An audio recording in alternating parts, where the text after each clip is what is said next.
자, 법인 전환에 따른 양도세 2월 과세. 자, 그래서 4번 자세히 한번 볼게요. 다만 거 있죠.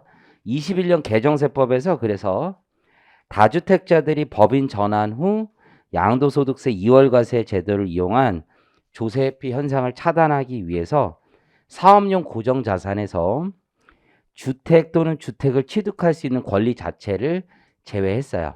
그러니까 다주택자들이 주장하는 바를 배제하는 거예요. 지금 현재 소송 중인 건 과세관청은 너는 사업용 자산 자체가 아니다 이런 주장을 하는 거죠. 부동산 매매업이니까. 다주택자들의 주장 자체는 우리는 사업용 자산이다. 임대업이니까 이렇게 주장을 한 거고 의미 이해하시겠죠? 자, 입법 취지 자체는 그러니까 법인 전환을 유도하기 위한 거죠. 법인 전환을 유도하기 위한 거. 동그라미 2번에 보시면 법인 전환에 따른 양도소득세 2월 과세를 적용받게 되는 경우 세목이 소득세에서 법인세로 세목 자체가 바뀌어요. 세 계산 자체는 양도소득세로 계산을 해놨지만 세목은 법인세로 바뀌고 납세무자가 현물출자를 한 거주자에서 법인 전환으로 각 전환 법인으로 변경된과 아울러 양도소득세 산출세액의 납부 시기도 거주자의 현물출자 시에서 전환 법인의 양도시까지 이연되는 효과가 발생하게 되는 거죠. 이는 개인 기업의 법인 기업으로 전환 내지 구조 조정을 촉진하기 위한 거다. 그래서 입법 취지 잘 기억하시고 넘기시고요. 이제 적용 요건이 있겠죠. 이제 전환 방법은 현물 출자와 사업 양수도, 포괄 양수도. 그래서 현물 출자와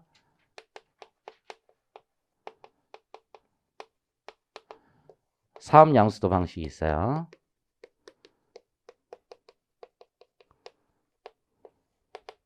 자, 첫 번째, 양도 주체는 둘 다 거주자입니다. 양도 주체는 둘 다 거주자다. 두 번째, 양도나 출자의 범위는 사업장 전체예요. 동일한 사업장 전체를 얘기하는 거고, 설립 자본금의 규모가 있어요. 설립 자본금은 자본금 자체가 순자산 가액 이상이어야 됩니다. 그래서 둘 다 자본금 자체가 순자산 가액 이상이어야 돼요. 자본금. 근데 여기에 약간 이슈는 있어요. 지금 학계나 학설하고 좀 집행 기준이 조금 다른 건 있어요. 그래서 집행 기준은 상법을 잘 반영을 안 해놨는데 집행 기준에 따르면 기업 회계 기준에 따른 재무 상태표상 자본금 이렇게 돼 있어요. 그러니까 액면 금액을 얘기하는 거야. 요게 기업 회계 기준에 따른 재무 상태표상 자본금이라고 되어 있어요. 근데 현행 상법은 무액면 주식도 발행이 돼요. 그러니까 자본금이 없는 회사들도 있단 말이야. 그러니까 상법하고 지금 안 맞아 이게. 두 번째는 주발초를 발행 이게 입법 취지 자체가 회사에 이게 뒤에서 보시면 알겠지만 부당하게 개인 사업자가 자본금을 줄이면서 출연하는 걸 방지하기 위한 게 입법 취지인데 납입 자본으로 해야 된다는 게 원래 입법 취지야. 대법원의 생각도. 근데 지금 자본금이라는 게 액면 그 자체잖아. 그렇죠? 그래서 사실 안 맞아. 그런데 집행 기준 이렇게 보고 있어요. 그래서 집행 기준대로 여러분 그냥 하는 게 안전하니까 이렇게 생각을 하세요. 그냥 이해하시겠죠? 그래서 논문 같은 데 보면 이거 다 폐기해야 된다 이렇게 얘기는 하고 있어요. 사실은. 그리고 예를 들어서 뭐 3억 원이 자본금 요건이야. 근데 2억 9,900 자본금인데 조금 모자라. 한 10만 원, 20만 원 모자라. 그거 가지고서는 요건 위배했다고 이 큰 비즈니스를 지금 이거를 배제한다라는 건 세법이 세수하고는 아무 관계 없는데, 그렇지? 아무 관계 없는 규제를 만들어서 지금 이걸 배제한다라는 건 바람직하지 않은 거란 말이에요, 사실은. 이해하시겠죠? 자, 어쨌든 자본금은 순자산 가액 이상이어야 되고, 그때 순자산 가액 옆에다 써볼까요? 이건 시가를 얘기하는 거예요. 순자산 가액은 시가를 말하고 있다. 자, 그러면 거기 자본금 요건을 좀 자세하게 보겠습니다. 자본금은 기업 회계 기준에 따른 자본금을 말한다. 나와 있죠? 그러니까 기본적으로 액면을 원칙적으로 얘기는 하고 있는 건 맞아요. 집행기준에 따르면. 근데 이게 학계나 논문은 주발초 이런 거 다 포함해야 된다는 게 논문은 다 그렇게 얘기는 하고 있지만 그냥 그렇게 생각하세요. 신설법인의 자본금은 순자산 가액 이상이 되어야 되고 순자산 가액이라는 거 오른쪽 잠깐만 보면 사업용 자산을 현물출자, 사업 양도하는 사업장의 시가 평가 후 자산 가액 합계액에서 부채 가액 합계액을 차감한 금액으로 한다 돼 있죠. 그러니까 거기다 밑줄 그어볼까? 시가 평가 후. 그러니까 이 시가 평가가 나중에 잘못되면 이슈가 많은 거야. 일반적으로. 그러니까 보통 이게 현물 출자할 때는 자본금하고 순자산 가액의 시가 평가 그대로 되기 때문에 아무 문제가 없어. 딱 맞아. 근데 사업 양수도는 이게 장부가액으로 한 다음에 나중에 조사받았을 때 시가 이슈가 생기는 경우가 있어.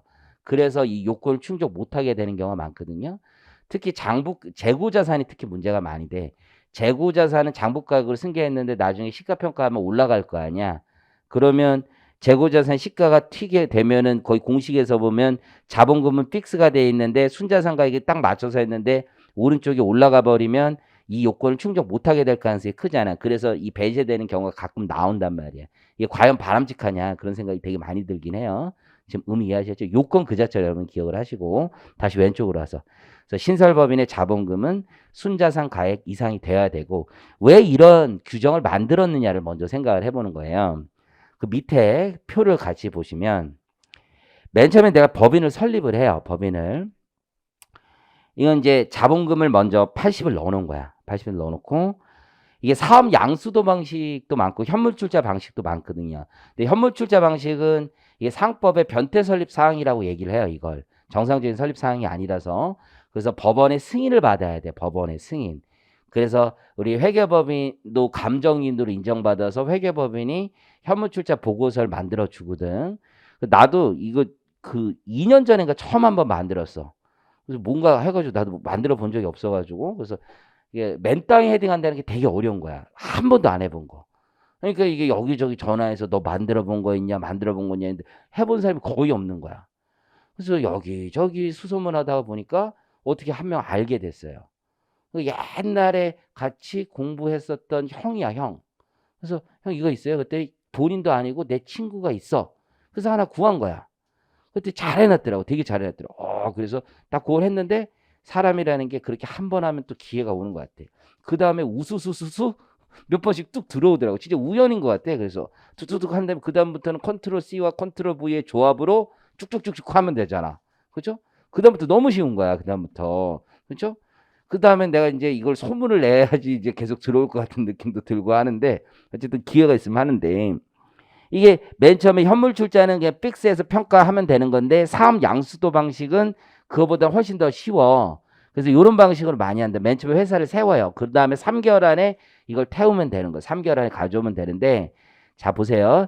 현금을 먼저 회사가 돈을 넣어야 돼. 사업 양수도 방식이 그래서 어려워. 왜냐하면 먼저 현금을 꽂고 시작해야 돼. 현금을. 현물 출자는 현금을 꽂지 않아도 되잖아요. 그냥 자산을 그냥 넘기면 되는데 사업 양수 방식은 법인을 먼저 하나 세워놓고 이걸 받는 거란 말이야. 그 현금을 먼저 꽂고 시작해야 돼. 현실적으로. 그럼 이 현금을 실무에서 이게 실무 얘기하기 좀 그런데 실무에서는 어떻게 해야 돼? 잠깐 빌려와야 돼. 잠깐. 내가 돈이 당장 어디 있어? 돈 없어요. 회사 자산이 50억짜리 회사인데 사업 양수 들어가기 위해서 법인을 50억짜리를 만들어 놓고 시작해야 된다는 얘기야. 그 돈이 어디 있어?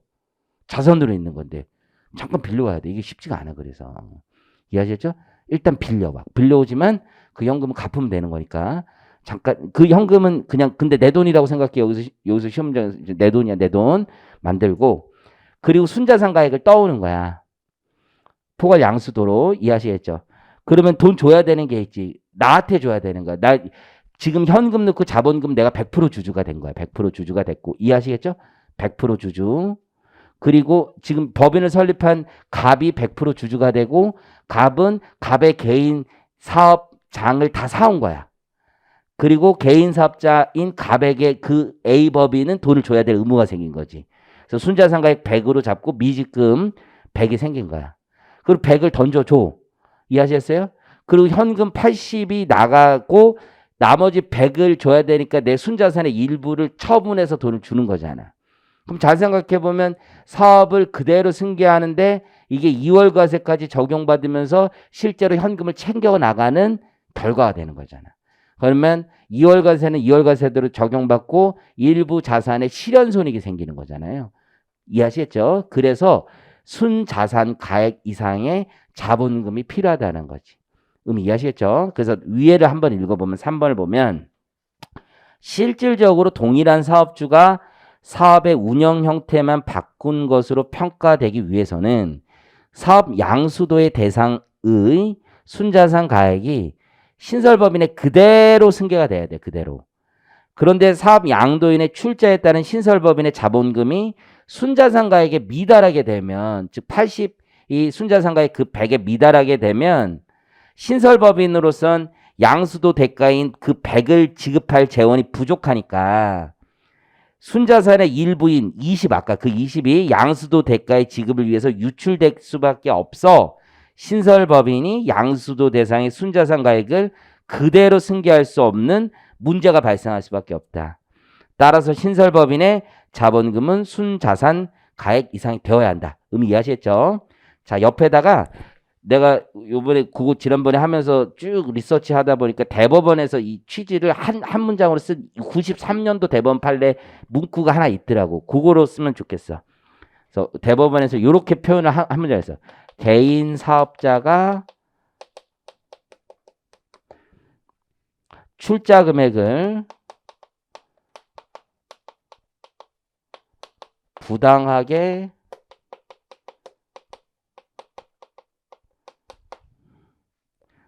축소시키는 것을 방지.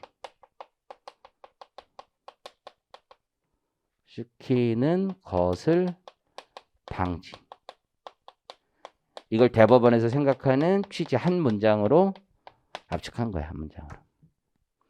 그래서 순자산 자본금이 순자산 가액 이상이 되어야 하는 거를 법원에서 지금 쓴 거 있잖아요. 요 쓴 거를 이렇게 쓴 거예요. 개인 사업자가 출자 금액을 부당하게 축소시키는 것을 방지하기 위해서 순자산 가액 이상의 자본금을 요구하고 있다라고 얘기를 하고 있는 겁니다.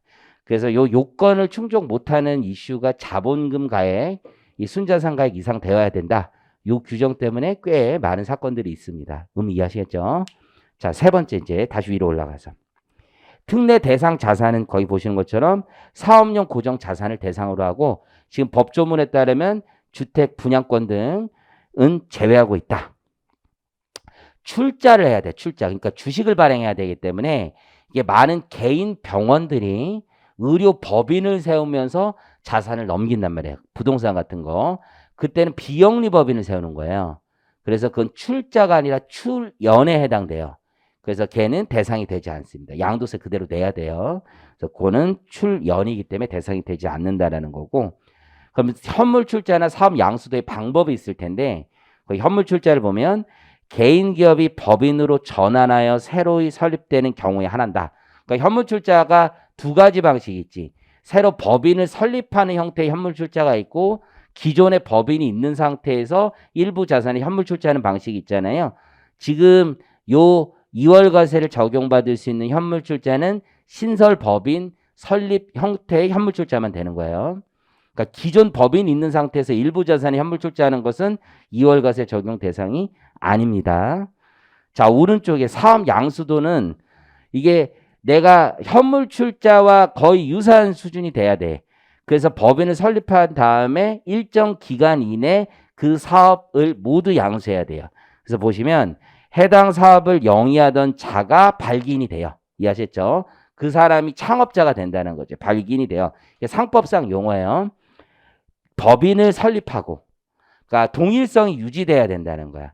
그 개인 사업자가 이 회사를 설립해야 된다는 얘기고, 그 설립일로부터 3개월, 밑줄 그어봅니다. 3개월이라는 시간 제한이 있고, 사업에 관한 모든 권리와 의무를 포괄 양도받아야 된다. 자, 이거 네거티브 방식이에요. 그래서 모든 업종이 다 되는 건 아니고 웬만한 업종은 다 되는데 사업, 소비성 서비스업은 제외하고 있다. 자, 밑에 그 내용은 지금 다주택자 배제를 위해서 지금 사업용 자산에서 주택을 제외했다는 내용을 좀 자세히 쓰고 있어요. 대신에 이제 다주택자들이 법인 설립하는 거에 대해서 패키지로 아주 많은 제한을 두고 있어요. 일단 종부세 있죠. 종부세. 종부세가 되게 많이 나요. 되게. 그렇죠? 굉장히 많이 나요. 그 어제도 그저께인가 우리 그 같이 하는 애가 우리 회사가 있는데 서울에 집이 한 12채가 있어요. 법인이. 그냥 두 채를 산 거야. 내가 사지 말라고 그랬는데 샀어요. 그래서 두 개 합쳐서 시가 주택 두 개 있어요. 한 14억 정도 두 개 합쳐가지고 뭐 조그만 거 아파트 샀어요. 잘 될 거라고 해요. 또 뭐 공공주택 개발한다고 해가지고 아파트 말고 빌라 같은 거 있잖아. 그런 거 하나 사고 뭐 샀어. 두 개 합쳐 14억이야. 근데 한 6,900만 원인가 종부세가 나왔다고 그러더라고. 두 개 합쳐가지고. 엄청 나왔잖아요. 많이 나온 거잖아요. 그래서 근데 우리 애가 또 우리 애가 선생님 너무 많이 나온 것 같아요. 그래서 잘못 진짜 부과되는 경우가 있거든요. 근데 내가 보기 6% 나올 텐데 혼자 3%래 또 그래가지고 3% 이상하긴 한데 난 또 믿고 그 3% 그래서 잘못됐으면 찾아봐라 얘기했죠. 또 이제 어제 전화 와가지고 그게 6% 서울은 또 6%라고 그러더라고요. 그래서 그래서 내가 속으로 화를 내려다가 그래 잘했어 공부 시킨 거지 공부 내가. 요즘 그런 생각을 합니다. 내가 공부를 시켜주려고 애들을 뽑은 건지, 씨발, 진짜 일을 시키려고 뽑은 건지를 모르겠어. 공부를 시키려고 하죠. 어쨌든 간에. anyway, 그래서 종부세 그렇게 많이 나와. 그러니까 법인이 사기가 어려워요, 실제. 그죠? 팔면 또 무슨 세금 나옵니까? 팔면. 일단 취득세 엄청 나오잖아, 엄청. 그죠? 취득세. 내가 그것도 사가지고 그거 정리를 해놓으라고 했는데 아직도 왜 안 와, 지금. 벌써 시킨 지가 며칠이야, 벌써. 아직도 안 와. 지금 지난주 금요일날 시킨 것도 아직도 안 왔어요. 나 진짜 화가 나 지금. 어쨌든 anyway 그렇게 돼 있고 순자산 가액. 그러니까 거기 많은 종부세 등 개정이 있기 때문에 실효성은 이제 많이 떨어지고 있다는 얘기고 순자산 가액 받고 과세 특례 신청. 이거는 여러분 필요적 요건이에요. 왜냐하면 납세무자가 바뀌는 거잖아요. 둘이 같이 가서 신청하는 거예요. 납세무자가 바뀌는 거기 때문에 필요적 요건이라고 보시면 되고요. 자, 과세 특례. 개인은 양도세 지금 과세하지 않고 법인에게 전환됩니다. 즉 법인이 이 자산을 양도할 때 양도소득세 산출세 상당액을 법인세로 납부하는 거다. 보시면 되고 5번 사후관리. 자, 사후관리 중요합니다. 별표 치시고 자, 이렇게 법인을 전환한 다음에 이 사업을 계속해야 되는데 사업을 폐지합니다. 그러면 그 당초에 입법 과세 이연해 준 취지가 몰각되는 거죠. 그래서 거기 사업을 폐지 동그라미 혹은 당의 현물 출자 자산을 처분하거나 자, 자산을 처분하거나 주식을 처분하는 거야. 그렇죠? 그러니까 자산을 처분해도 마찬가지고 주식을 처분해도 마찬가지.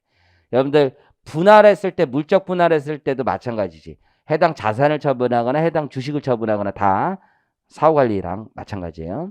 등 경제적 실질의 변화가 생기면 경영의 발전성 및 영속성에 의한 법인기업으로서의 전환 내지 구조조정 촉진이라는 2월과세 특례 제도의 목적이 지금 상실되는 것이고 오히려 이렇게 되면 2월과세 제도가 조세피 수단으로 악용될 수 있죠. 일단 양도세 면탈한 다음에 면제해놓은 2월시킨 다음에 법인에서 돌아가서 거기서 세금을 낮은 세율로 부담한 다음에 지금 매각하는 문제가 있으니까 사후관리 규정을 뒀다. 그러니까 사후관리 요건은 일단 폐지가 있고 두 번째는 해당 자산을 처분하거나 주식을 처분하거나 이해하셨죠? 자, 전환 법인의 설립 등기일부터 5년 이내입니다. 그 기간은 5년을 두고 있다. 5년. 이것도 너무 짧다는 의견이 되게 많아요. 10년 정도 가야 된다는 의견이 많아요. 이거 사기 그밖에 부정한 행위하고 똑같이 10년은 가야 된다는 시적 기간. 어쨌든 5년이고 5년. 하고 사유가 발생하는 날부터 2개월 이내 양도세 예정 신고하고 동일하게 2개월 이내. 자, 누가 내는 거라고요? 거주자가 내는 거예요. 거주자가. 2월 과세 세액을 거주자가 내니까 당초 세목인 양도소득세로 냅니다. 승계받은 사업을 폐지하거나 주식의 50% 이상을 처분하는 경우. 자, 넘겨보시면 사업 폐지 50% 이상 처분.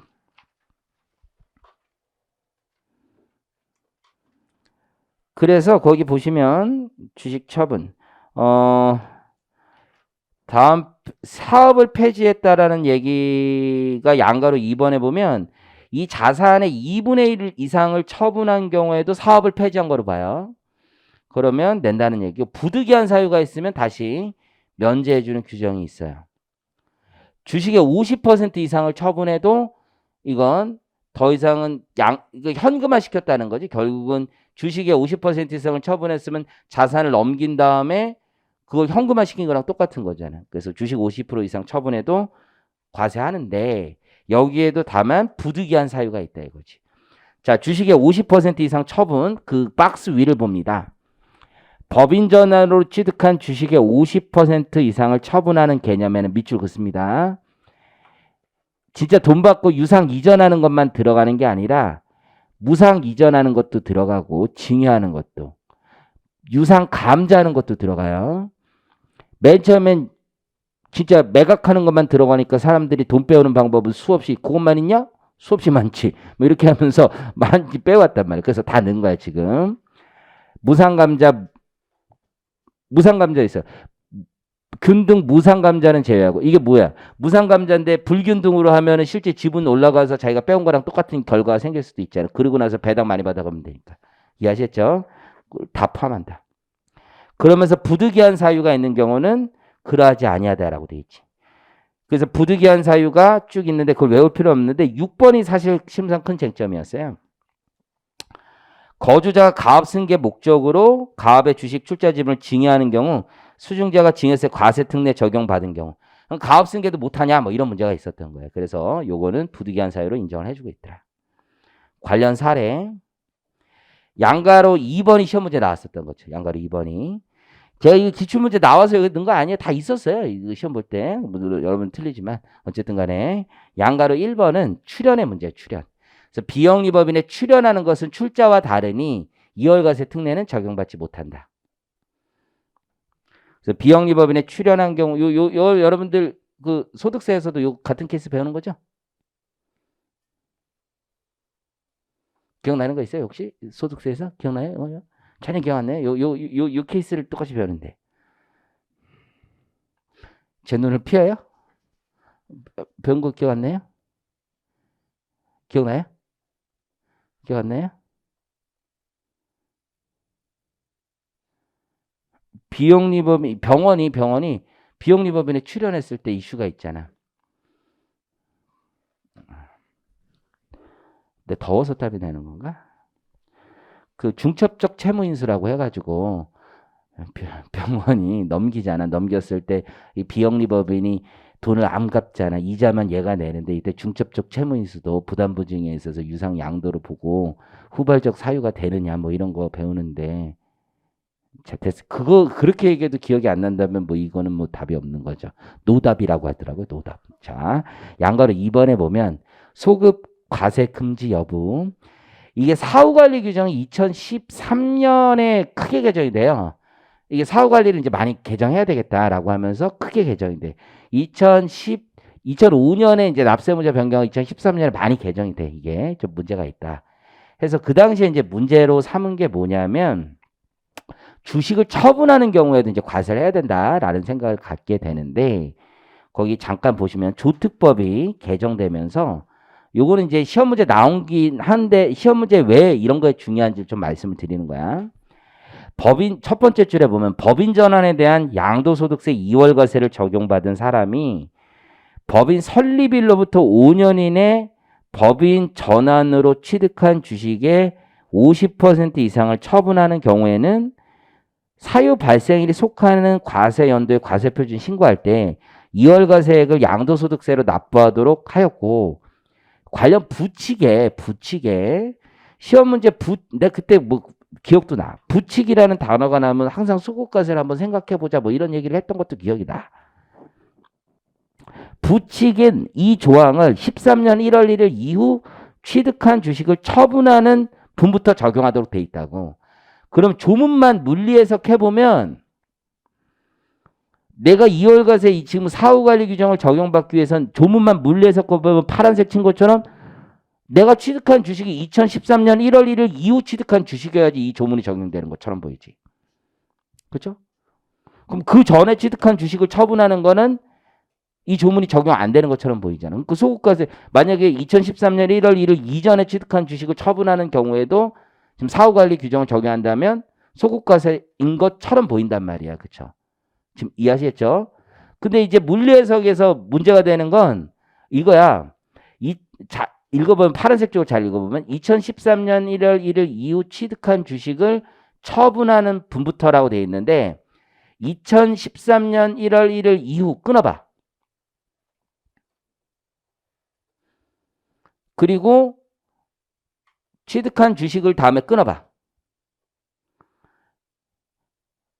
2013년 1일 이후가 수식하는 그 의미의 범위가 처분하는 분부터를 수식하는 건지 취득한을 수식하는 건지에 문제가 있다는 거지.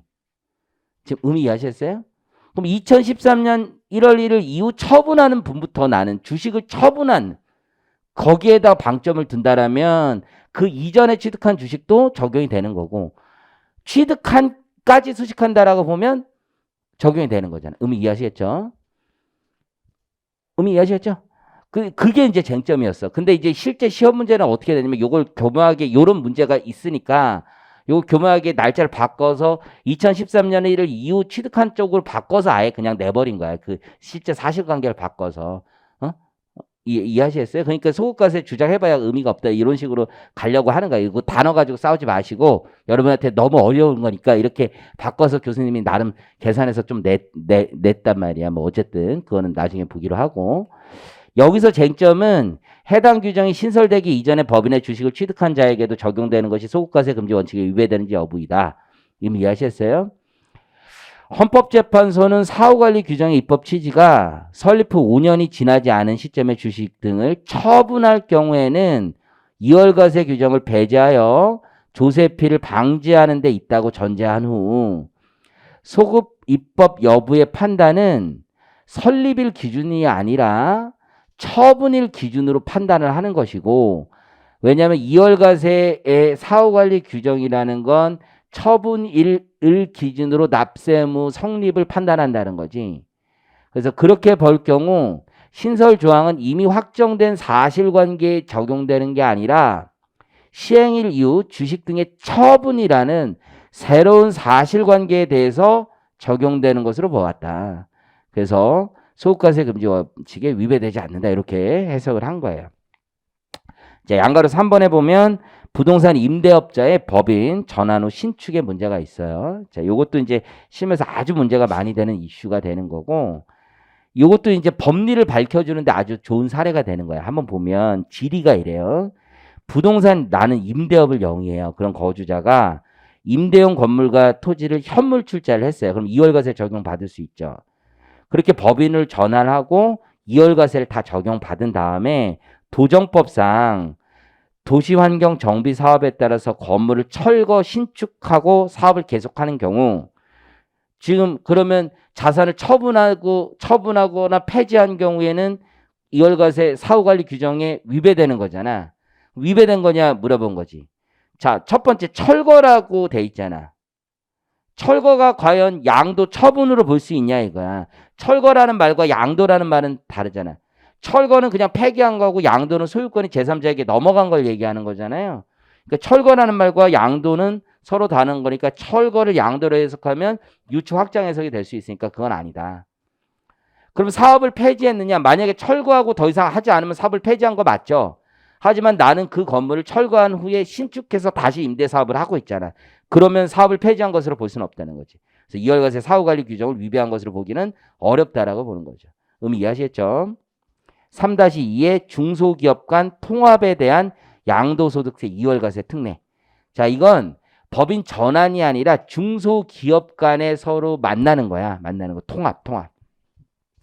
그래서 이게 합병 이런 게 아니라 개인들을 위한 거야. 개인들 위한 거. 개인 사업자끼리 서로 사업을 합치는 경우도 있겠죠. 개인 사업자와 법인이 서로 사업을 합치는 경우도 있겠죠. 이런 경우에 개인에게 과세특례 조항을 주는 겁니다. 개인에게. 그래서 법인 전환과 유사한 제도라고 보시면 돼요. 그래서 통합의 형태만 잠깐만 보면 그 표가 있죠. 표. 자, 거기 통합 형태 표의 위에 밑줄 한번 거보겠습니다. 통합 후 주체는 법인이어야 돼. 그러니까 이 주체가 이 법의 취지가 뭐냐면 법인 전환과 유사한데 법인 전환의 형태가 아니라 합병과 법인 전환이 섞여 있는 비슷한 형태야. 통합 후에는 역시 법인이어야 돼. 통합 후. 근데 통합 후 중소기업일 것까지 요구하진 않아. 그러니까 통합 전에 중소기업들이 만나서 통합 후에 대기업이 돼도 돼. 중소기업이 아니어도 돼. 지금 의미 이해하시겠죠? 표를 보니까 이렇게 돼 있네. 개인 중소기업자 갑, 거주자 갑과 거주자 을이 만나서 신설법인 A를 만드는 거야. 이렇게. 그러면 갑과 을에게 양도세 과세 특례를 준다는 거예요. 의미 이해하시겠죠? 참고로 이런 것도 가능해요. 여러분 법인 전환할 때 3명이서 법인 전환해도 돼. 한 명만 법인 전환하는 거 아니야.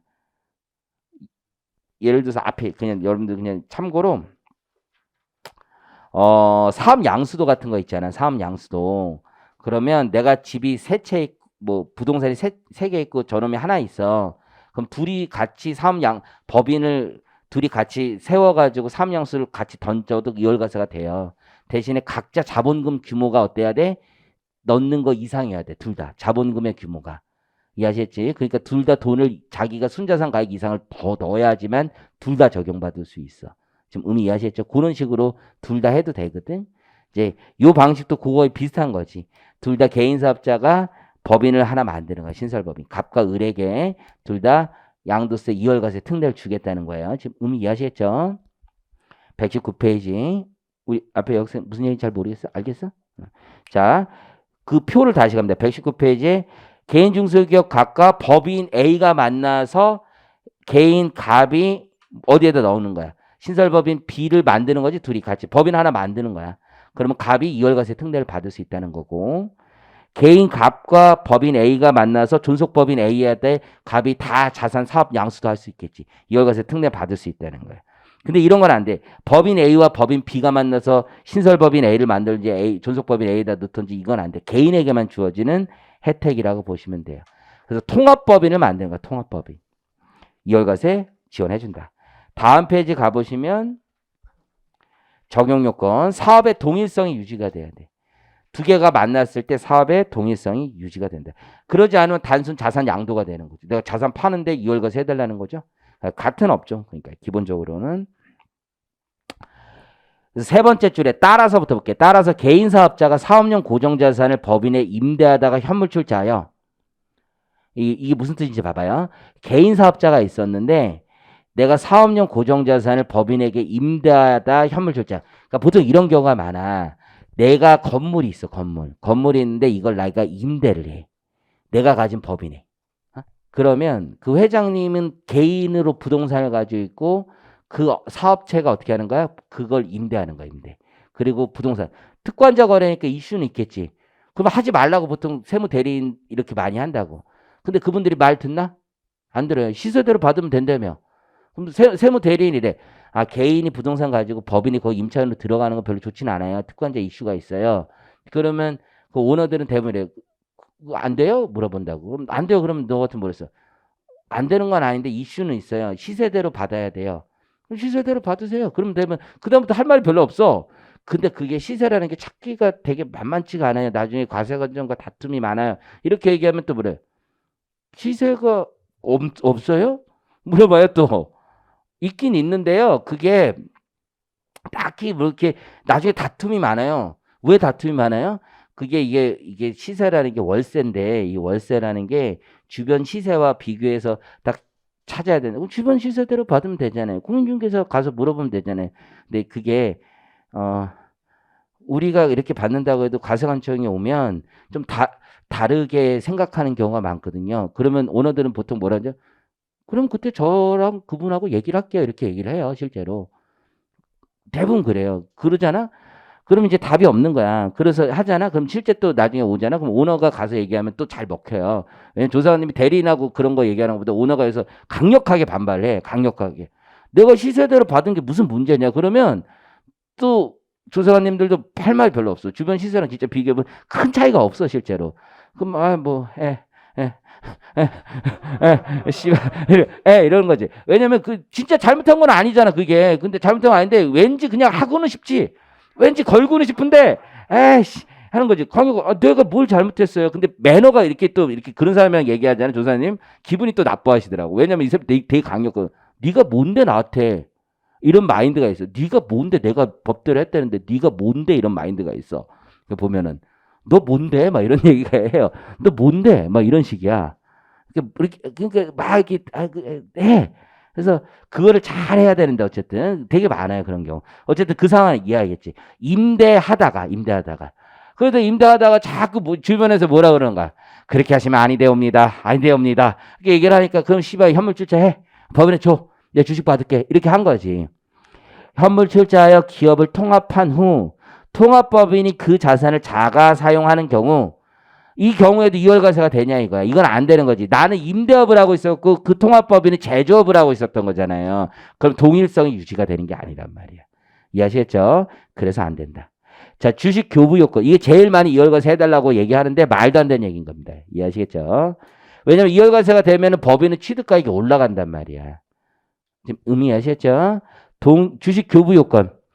자, 통합으로 인하여 소멸되는 사업장의 중소기업자가 통합법인의 당연히 주주가 돼야 되고, 그리고 통합으로 인하여 취득하는 주식의 가액이 통합으로 인하여 소멸되는 사업장 순자산 가액 이상이어야 되겠죠. 절 받은 주식 가액이. 과세특례 신청 필요적 요건이 되겠죠. 왜냐면 지금 얘도 납세무자가 변경되는 케이스에 해당되니까 자기가 안 내고 그 통합 법인이 내는 거니까 필요적 요건이 되고요. 과세특례 2월과세 해줍니다. 2월과세. 자, 첫 번째 그 과세특례 그 대법원 판례가 이제 시험 문제 나왔었던 건데 이제 기출 문제인데 보면 이런 거였어요. 요게 사실은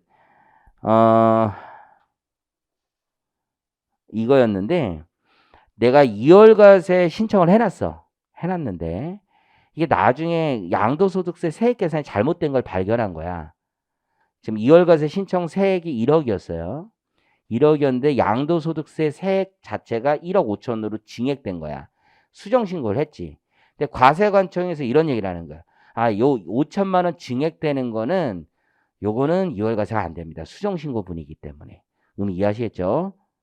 지금 처음에 1억을 내가 2월과세 신청을 했어요. 신청서 같이 내고. 그런데 수정신고를 해서 5천만 원이 증액됐단 말이야. 증액된 거에 대해서는 2월과세가 안 됩니다. 내셔야 됩니다. 라고 얘기를 한 거지. 근데 납세자는 이런 얘기를 한 거야. 아니, 그때 신청서를 냈으면 이것도 같이 증액되는 것도 당연히 2월과세 해줘야 되는 거 아닙니까? 라고 주장을 하는 겁니다. 쫓아오시겠죠? 이거 비슷한 법리가 이런 데도 있어요. 여러분들 결손금 소급공제 있지, 소급공제. 중소기업 결손금 소급공제 신청서를 냈어. 근데 결손금이 늘어날 수 있잖아. 당초 결손금이 10억이었는데 그 소급공제에서 내가 환급을 2억을 받았어. 근데 결손금이 15억으로 늘어났어. 그럼 5억 늘어난 거에 대해서 결손금 소급공제 신청서를 그 당시 안 냈던 신청서는 냈잖아. 하지만 그 당시 소급공제는 나는 10억 원만 선택한 게 결과가 되잖아. 5억 원 증가했을 때 추가로 5억 원 받을 수 있느냐? 라는 문제가 있겠지. 둘 다 똑같이 되는 거야. 신청서를 냈으면 세액이 증가되는 부분에 대해서는 내가 얼마든지 받을 수 있다라고 보는 겁니다. 그래서 같은 법리고 보시면 세 번째 줄 양도인이 양도소득 과세표준이나 양도소득세액을 적게 신고하였다 하더라도 2월 과세되는 세액은 그 사업용 고정자산 양도에 따른 양도소득세액 전부이다. 이미 이해하시겠죠? 양도소득세 산출세액 상당액을 2월 과세할 수 있다라고 되어 있으니까 전부할 수 있다. 양가로 2번과 3번은 뭐냐면 통합이 되면 내가 창업 중소기업 감면을 예를 들어서 받고 있었어요. 그러면 통합되면 잔존 감면 기간이 있겠지. 통합 전에 세액공제를 2월 시킨 게 있었어. 그러면 이거 합병과 마찬가지로 잔존 기간도 받을 수 있고 세액공제도 2월 시켜서 똑같이 받을 수 있다라는 얘기로 이해하시면 됩니다. 자, 법인 전환의 2월 과세 특례도 사후관리 기간이 5년이었었잖아요. 이거 마찬가지로 5년입니다. 5년 이내 사업을 폐지하거나 주식을 50% 이상 처분하는 경우 요건 재밌지 요건. 해당 내국인이 2월 과세된 양도소득세를 납부한다. 그래서 이것도 본래 납세무자가 내는 거죠. 본래 납세무자. 자, 3번 가보겠습니다. 주식의 포괄적 교환 이전에 대한 과세 등등. 이것도 별표 치시고.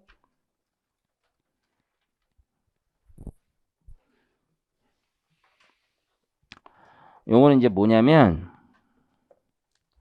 완전 상법을 배우면 안 돼. 모회사가 있고 완전 자회사가 있어요. 그러니까 여기 주주들이 있어. 완전 주주. 그러니까 어떤 기존의 회사들이 주주가 있는데 얘가 이제 완전 모회사에 편입이 되는 거야. 편입이. 여기서 지분 100%를 갖게 되는 거지. 편입이 돼요. 그럼 얘 주주들은 어떻게 했어? 자기가 가지고 있었던 기존 주식을 넘기고 새로운 주식을 받게 되겠지. 이해하시겠죠? 그럼 사실을 생각해보면 합병하고 비슷한 거죠. 합병은 두 회사가 합쳐지는 건데 이 경우는 주식의 포괄적 교환이나 이전은 두 회사가 그대로 살아있어. 하지만 주주는 같은 애들로 편입되는 거야. 같은 회사 안에, 같은 모회사에. 합병은 사실 똑같아요. 합병은 두 회사가 합쳐진 건데 완전 주식의 포괄적 교환이나 이전은 두 회사는 살아있어. 하지만 주주는 통합된 거야. 이해하셨죠? 그럼 기존 완전 자회사의 주주들은 자신의 주식을 양도하고, 그렇죠? 완전 모회사의 주식을 받는단 말이에요. 그러면 이 과정에서 합병처럼 무슨 문제가 있을까? 의제배당 이런 이슈가 생기겠지. 합병은 의제배당이라고 하는데 이건 의제배당이라고 보진 않는단 말이야. 합병은 소득세법에 신주를 받게 되는 경우 배당으로 의제한다는 조문이 있지만 이건 의제배당으로 보는 조문이 따로 없어요. 그래서 일반 주식의 양도가 된단 말이에요. 여기까지 이해하시겠죠? 그럼 양도소득세가 발생할 텐데 양도소득세를 2월 과세해 주는 거야. 언제까지? 완전 모회사 주식을 처분할 때까지. 신규로 받은 이 모회사 주식을 받을 거 아니야. 자회사 주식을 버리니까 모회사 주식을 받을 거 아니야. 마치 피합병 주식의 주식을 버리고 합병법인 주식을 받듯이 완전 자회사 주식을 버리고 완전 모회사 주식을 받게 되는데 그 모회사 주식을 처분할 때까지는 과세 이연시켜 주겠다는 거야. 합병에서는 어떻습니까? 피합병 주식이 소멸되고 합병법인 주식을 받잖아. 적격합병이라면 어떻게 돼? 그 적격합병 주식이 과세되지 않고 그 주식 처분할 때 과세가 되는 거죠. 똑같습니다. 그래서 개념은 똑같다. 그래서 이제 그 의의를 보시면 상법상 주식의 포괄적 교환 및 이전을 통한 조직 개편이 일정 요건을 충족한다면 주식 양도 차익에 대한 이게 배당으로 안 보는 거야. 그래서 소득세법에 배당으로 보는 조문이 없으니까 이건 배당이라고 의제했던 것 뿐이잖아. 그게 아니면 원래대로 양도로 가는 거지. 양도 차익에 대한 과세 이연 특례를 마련했습니다. 자, 거의 그림을 보시면 양가로 1번의 관련 제도의 주식의 포괄적 교환 있죠? 이건 사업지주가 많이 하는 건데 기존 법인을 그대로 이용하는 거야. 포괄적 교환은. 그림 한번 보시면 A법인과 B법인이 있어요. 근데 이제 A법인이 B법인을 100% 소유하고 싶은 거야. 100%. 둘 다 사업을 하고 있는 거고. 그러면 B법인 주주에게 A법인 신주를 발행해주고 B법인 주주는 A법인에게 자신들이 가진 주식을 다 넘겨줘요. 그럼 A법인이 B법인을 100% 소유할 수 있게 되겠지. 이해하셨죠? 그래서 둘 다 홀드코를 이제 홀딩 컴퍼니 지주사를 만드는 건 마찬가지인데 이 경우는 사업지주라고 해서 A법인이 사업을 하고 있는 회사들이 많이 쓰는 방식인 거야.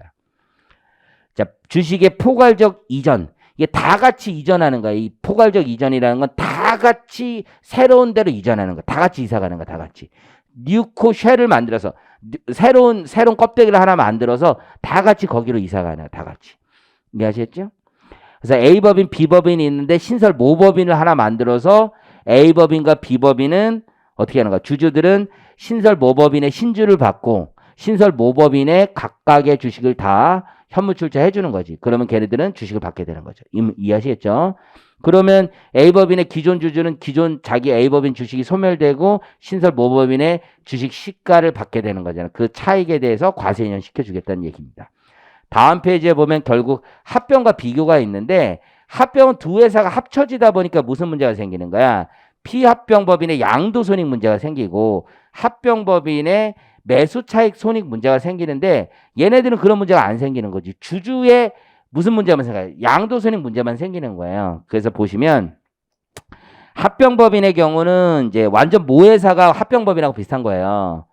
그래서 매수 차손익이 생기지만 법인세법에서 이 합병법인은 신주 발행을 하는 거잖아요. 신주 발행. 신주 발행 사이에서 우리 뭐가 생기는 거야? 포괄적 이전 차익이 생기는 거지. 그렇죠? 포괄적 이전 차익이 생기는데 그걸 자본 거래로 보고 우리 법인세법에서 입금 불산입 규정이 있단 말이에요. 이게 지금 의미 이해하시겠죠? 그리고 피합병법인은 우리 합병에서는 자산을 모두 이전시키니까 양도손익이 생기지만 지금 포괄적 교환이나 이전은 피합병법인은 가만히 있단 말이야.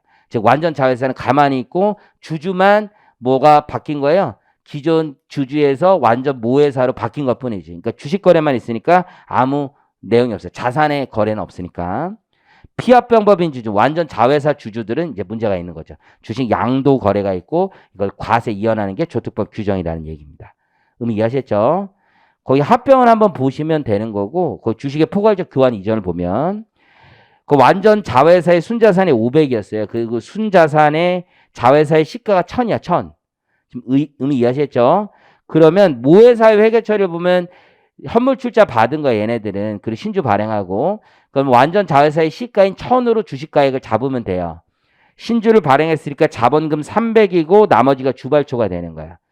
그리고 그 주발초 안에는 뭐가 있는 거야? 포괄적 이전 차익이 있는데 완전 모회사의 이 포괄적 이전 차익은 법인세법에서 입금으로 보지 않는다는 별도의 규정이 있는 거고요.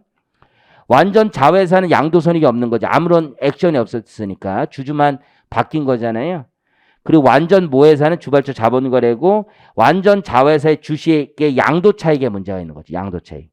이해하셨죠? 양도 차익은 얘는 자회사의 시가가 1000원짜리잖아요. 1000원짜리고 당초 취득가액이 100원이었다고 가정됐으니까 900원의 양도 차익이 있고 이 주주가 법인이라면 압축기장 충당금을 설정할 수 있는 거고 개인이라면 과세 이연 시켜준다는 얘기입니다.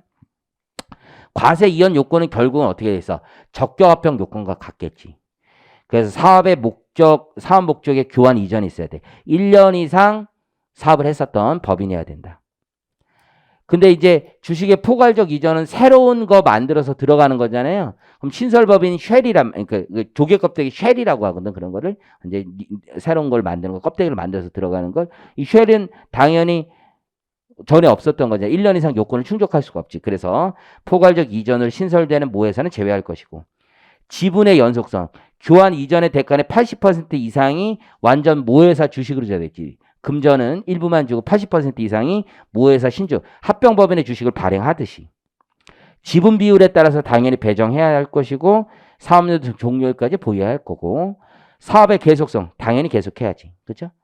그런데 이게 얼마 전에 심판원 예가 나왔어. 이게 4번. 4번 하나만 적습니다. 과세 특례 신청서.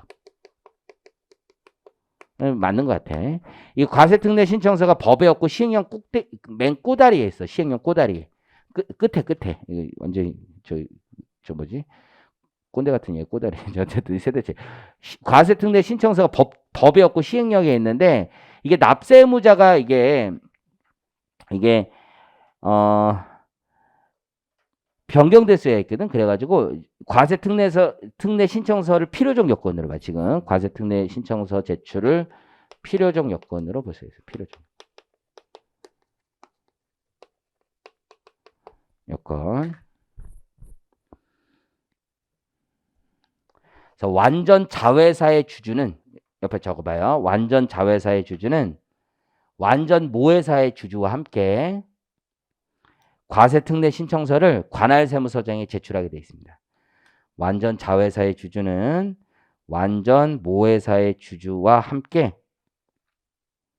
과세특례 신청서를 관할세무서장에 제출하게 되어 있어요. 굳이 이럴 필요가 있었는가 싶긴 한데 어쨌든 하고 있어요. 아주 중요한 건 3번까지만 적어도 틀렸다고 할 사람은 없어요. 사실. 근데 심판원에서 얼마 전에 이렇게 본 케이스가 있어서.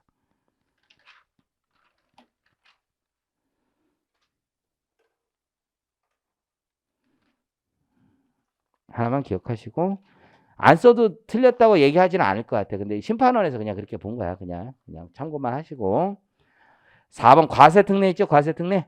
과세 이연해 줍니다. 그래서 법인이 적격한 요건을 갖춰서 포괄적 교환 이전에 따라 상대방 법인이 완전 자회사가 되면 포괄적 교환이나 이전으로 발생한 완전 자회사의 주식 양도 차익에 상당하는 금액에 대한 양도소득세.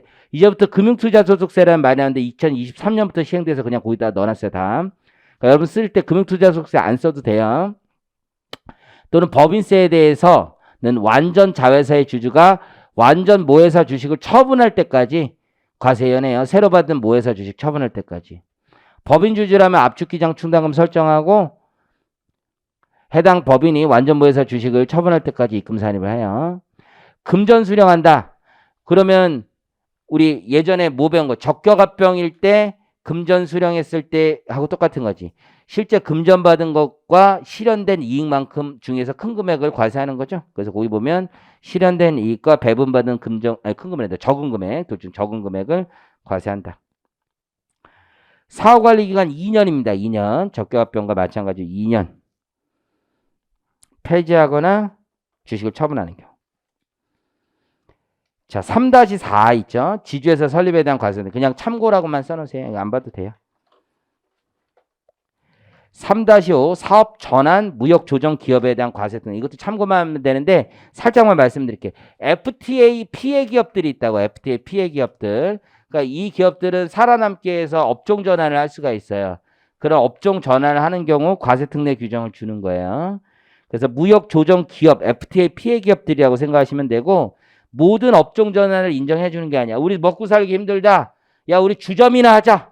이런 거 안 되는 거예요. 그래서 보시면 창업 중소기업 감면 대상 업종에 해당하는 사업을 전환하면 그 사업용 고정자산을 양도하면 양도일로부터 1년 이내 고정자산 취득하면 양도차익 중 대체 취득 비율이 있을 거 아니에요. 양도차익이 100이면 그 중에서 그 양도 금액이 있을 거야. 양도 금액이 100억인데 그 중에서 대체 자산을 80억 샀다. 그럼 양도 차익이 30억이다. 그럼 30억의 80%만큼을 거기 분할 입금해 주겠다.